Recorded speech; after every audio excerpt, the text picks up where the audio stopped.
안녕하십니까 여러분. 박명도TV 자유조선을 시작하겠습니다. 오늘은 때없이 눈보라가 치고 눈발까지 날리면서 갑자기 날씨가 추워졌습니다. 가뜩이나 전염병 때문에 지금 불안한 생활을 하고 계시는데 또 날씨까지 갑자기 찾아서 감기에 조심해야 될 것 같습니다. 감기 걸린 분이 또 전염병에 감염된다면 그것은 정말 그야말로 치명적이기 때문에 감기 모든 분들 조심하시기 바랍니다.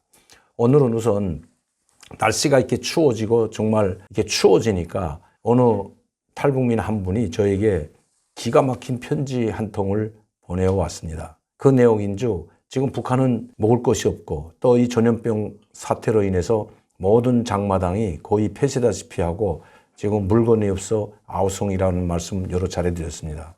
그런데 특히 지금이 북한에 가장 식량이 없을 때입니다. 산에 가서 나무 껍질을 벗겨다 먹을 수도 없고 풀뿌리도 캐먹을 수 없는 바로 가장 추운 겨울이기 때문입니다. 그런데다 설상가상으로 날씨가 온도가 또 갑자기 떨어져 비바람이 몰아치는데 눈바람이 몰아치고 비바람이 몰아치는데 북한이야 오죽하겠습니까? 그래서인지 그 친구는 북녘에 있는 친구들과 또 북한 백성들을 생각하면서 자기가 겪었던 기막힌 사연을 저에게 보내왔습니다. 오늘은 그 사연을 먼저 여러분들에게 말씀드리려고 합니다. 제가 제 후배로서 아주 가깝게 지내고 또 북한에서도 잘 나가던 친구였습니다. 그는 여기 와서도 정말 오직 북한 동포들을 생각하고 북한 동포들을 어떻게 저 독재자의 손에서 구원해낼까 하는 이 일념 하나로 오직 하나님께 충성하며 교회에 열심히 다니고 자기가 북한 동포들을 구원하는 길은 하나님을 통해서 사랑을 전하는 길 외에 다른 것이 없다. 그리고 기도하는 길밖에 없다는 말을 먼저 저한테 보내왔습니다. 이 친구는 2011년도에 왔습니다. 그런데 저희 딸과 또 와이프는 2007년도에 먼저 왔고 이 친구는 그러니까 자기 가족을 먼저 내보내 놓고 자기는 남아서 뒷수습을 하고 2011년도에 들어온 친구입니다. 그대로 그 친구가 보낸 내용을 그대로 제가 한번 읽어드리도록 하겠습니다. 20세기도 다 저물어가는 1997년 2월 15일 오후였다.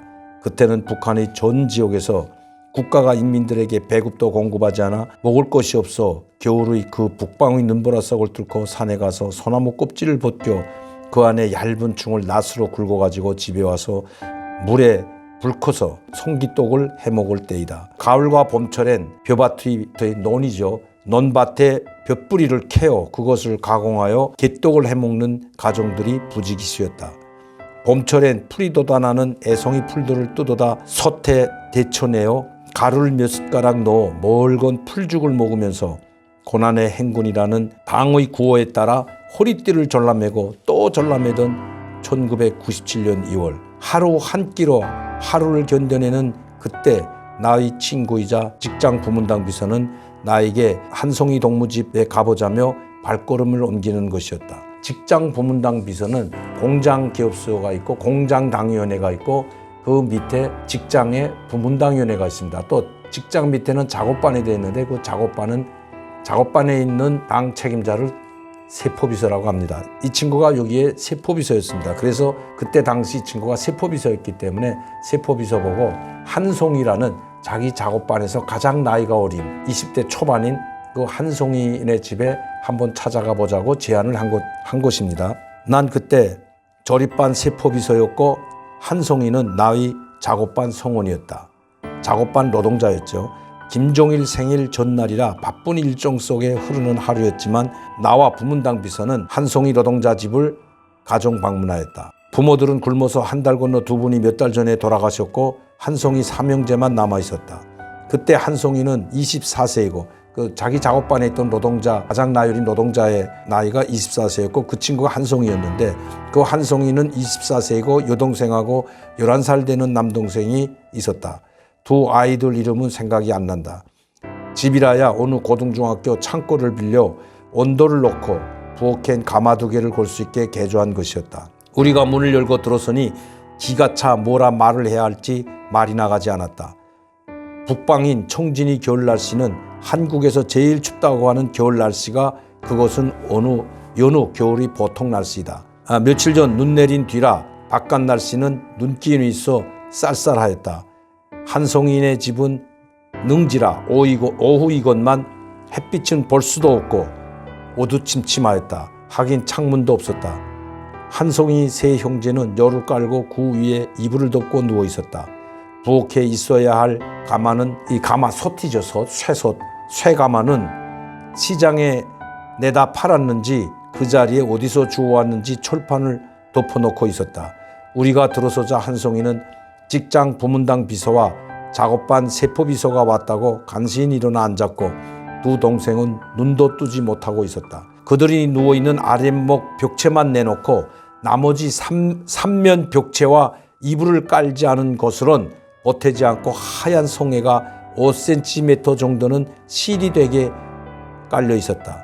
그놈들도 조금 침범하고 있었다. 그 송해를 이제 이 친구가 그놈들이라고 한 겁니다. 그 송해, 그 하얀 송해가 조금 더 침범하고 있었다. 한송이는 그저 이렇게 삼형제가 죽으려고 한다고 울면서 말하는 것이었다. 나는 가슴속에서 울컥하고 눈물이 나오는 것을 겨우 참고 집안과 한송이 형제들을 한참이나 내려다보았다. 부문당 비서도 별다른 방도는 없었다. 그도 겨우 굶지 않을 정도로 한두 끼 밥을 먹는 정도였기 때문이다. 우리는 그래도 조금 움직여서 동생들을 살려야 하지 않겠느냐고 위로하는 정도뿐 더 할 말도 없고 해서 구이 집을 떠났다. 부문당 비서와 헤어져 집에 온 나는 와이프에게 방금 본 것을 그대로 말해주었다. 그런데 우리 집 와이프의 반응이 더 놀랐다. 그 형제들을 빨리 가서 집으로 데려오라는 것이었다. 우리도 애가 2명인데 말이다. 진이는 4살, 친혁이는 돌 지난 지 한 달 된 애기들이 있는데 괜찮느냐고 하니 그건 둘째 문제고 우선 죽어가는 그들을 알고서야 어떻게 보고만 있을 수 있냐면서 빨리 데려오라며 가마솥에 물을 다 채우는 것이었다. 그들이 오면 목욕부터 시켜야 한다면서. 나는 친구인 부문당 비서 집에 가서 방금 가정에서 있던 일을 말하고 그와 함께 다시 한송이 집으로 갔다. 집은 열쇠를 잠그고 삼형제를 데리고 집으로 왔다. 막내는 얼마나 먹지 못하였으면 용량실적으로 다리가 새다리처럼 약해져 걷지도 못하기에 내가 업고 데려왔다. 11살 되는 남자의 애것만 4살짜리 나의 딸보다 더 가벼운 것이었다. 그보다는 몸무게가 나갔겠지만 부문당 비서는 진이 엄마 정말 고맙소 하며 이때까지 없던 인사를 하면서 애써 웃었다. 더운 물을 동에 하나 가득 채워가지고 위생실, 북에선 화장실을 위생실이라고 합니다. 위생실에 놓고 한송이와 여동생 보고 들어가 씻고 나오라고 하였다. 와이프는 제 속옷들을 꺼내주었다. 그 다음 막내도 목욕시켰었다. 막내 속옷은 없어 와이프 속옷으로 대충 입혔다. 그리고 그들에게 먼저 쌀과 풀을 함께 저은 쌀 풀죽을 쑤어 먹였다. 몇 달 만에 따스한 집에 들어왔으니 그들은 얼마나 좋았을까. 진이와 신혁이는 남모를 사람들을 보니 신기한 듯 또 밥도 아닌 죽그릇도 너무 신기한 듯 죽을 먹고 파던 딸의 모습이 생각난다. 나는 한송이 형제에게 처음부터 기름 끼는 것을 먹으면 설사하기에 또 그렇게 하면 갑자기 배탈이 나서 안 되기 때문에 차츰차츰 몸에 온기가 있을 때 밥도 먹어야 된다고 알려주었다. 그때 와이프는 한송이보다 2살이나 아래였다. 아파트 단칸방에서 우린 하루를 함께 보냈다. 사람은 집이 작아 못 사는 게 아니라 마음이 작아 못 산다고 한다. 그런데 다음날 우린 온몸이 간지러워 죽을 지경이었다. 몇 달을 씻지도 않은 그들 몸에 있는 재산이란 이와 쏘케였다. 그들이 재산들, 여기서 재산들이라는 건 이와 쏘케를 말합니다. 이와 쏘케들이 우리에게로 밤새 돌진하였던 것이다. 와이프는 3일 동안 아무 일도 못하고 그들이 머리에서 이와 쏘케를 잡아냈다. 머리칼은 고문 머리칼인지 흰 머리칼인지 분간을 못할 정도였다. 옷은 갈아입혔고 그나마 다행이지만 머리에 있는 쏘케가 바글바글했던 것이다. 와이프는 얼마나 놀랐을까. 매일 목욕하다시피 하고 옷도 거의 사이를 갈아입히니 그 많던 이들도 거의 없어졌다. 소문은 갑자기 동기업소에 쫙 퍼졌다. 어린 부부가 삼형제를 집에 데려다 키운다고. 사실은 건강을 회복시켜 내버려 하였는데 죽도 잠시 이 밥에 돼지고기를 장만하여 조금 국을 끓여서 먹였더니 그들은 정신없이 먹어댔다. 내일은 어떻게 되든 돼지고기국이라도 한 그릇 더 사서 먹여야 되겠다고 생각하고 그 다음 날도 그렇게 했다. 이렇게 회복을 시키는데 우린 밥상에서 그들은 방바닥에 먹게 한 것이 걸렸었다. 남들이 혹 집에 들어왔다가 이런 광경을 보게 되면 뭐라고 할까? 말로는 데려왔지 자기들만 밥상에서 먹고 데려온 애들은 방바닥에서 먹인다고. 그 후부터는 우리가 방바닥에서 밥을 먹고 한성인의 삼형제는 밥상에서 먹게 하였다.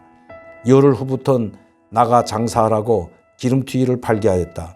본점만 잃지 말고 나머지 이웃나는 돈은 너희가 가지라고 기름튀기 집에 가서 그것을 새벽마다 나는 자전거로 날라왔다. 오 늦은 시간에 와이프와 함께 어떻게 잘 팔고 있는지 시장에 나가보기도 하였다. 하루하루가 모르게 그들의 얼굴엔 그래도 기름기가 돌고 막내는 생기가 돌기 시작하였다. 정말이지 한 가정도 힘든데 3명이나 더 불어나 식구는 7명이 되었다. 각자 소부대로 다녀야 할 시절에 우린 대부대 한 개 분대가 되었다. 힘들었지만 그들을 살려야 한다는 희망과 그들 모두를 죽음의 문턱에서 구원했다는 그 기쁨으로 힘들 줄도 몰랐었고 웃음 속에 하루를 보냈다. 그런데 넉 달 후 그 삼형제는 온다 간다 연락도 없이 집에서 나가버렸다. 아마 그들도 자기들 때문에 우리가 엄청나게 고생하고 오히려 점점 더 생활이 어려워지는 걸 목격했는지 소리 없이 나가버렸던 것이다. 나는 그들이 어디 가서 굶지 않고 또 장사를 좀 배워줬으니 이제는 장사를 하면서 살아나 나갈까. 그리고 그들이 나간 것이 몹시 마음에 걸렸다. 그리고 그때 와이프에게 정말 미안해하던 내가 떠오른다. 2020년 2월 15일.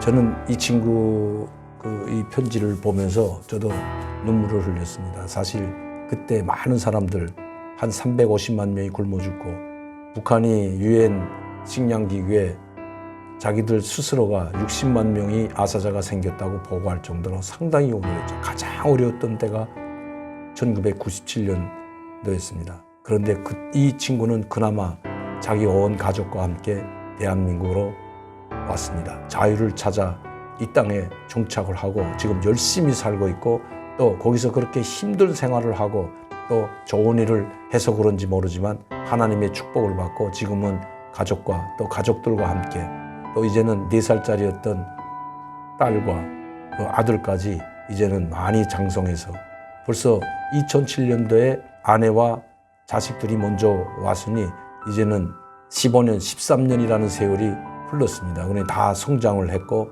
또 대학도 다니고 지금 그나마 잘 정착해서 살고 있습니다. 저희하고도 저희 집에도 자주 오고 또 저희 식당에도 자주 옵니다. 그리고 교회에서도 좋은 일을 하고 어떻게 하면 탈북자 한 명이라도 또 구원을 받게 하고 또 한국 사회에 정착을 해서 잘 살게 해줄까 그런 마음의 생각을 가지는 걸 보고 저도 많은 마음의 감동을 받았습니다. 그래서 저도 이번 설 명절과 또 새해 1월일을 맞으면서 제 후배와 같이 지내는 탈북민 30-40명을 저희 식당에 초대해서 식사 대접도 하고 같이 고향 소식도 나누면서 이야기를 나누게 되었습니다. 지금도 자주 연락을 하고 있습니다.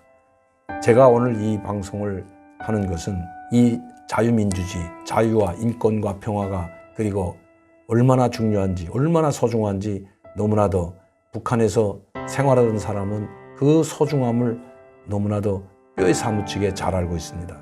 그래서 저희들은 대한민국을 사랑합니다. 그 누구보다도 대한민국을 사랑하고 자유 대한민국을 지키기 위해서 모든 것을 다하려고 합니다. 오늘은 이 한 통의 편지를 보내면서 제 유튜브 방송을 마치려고 합니다.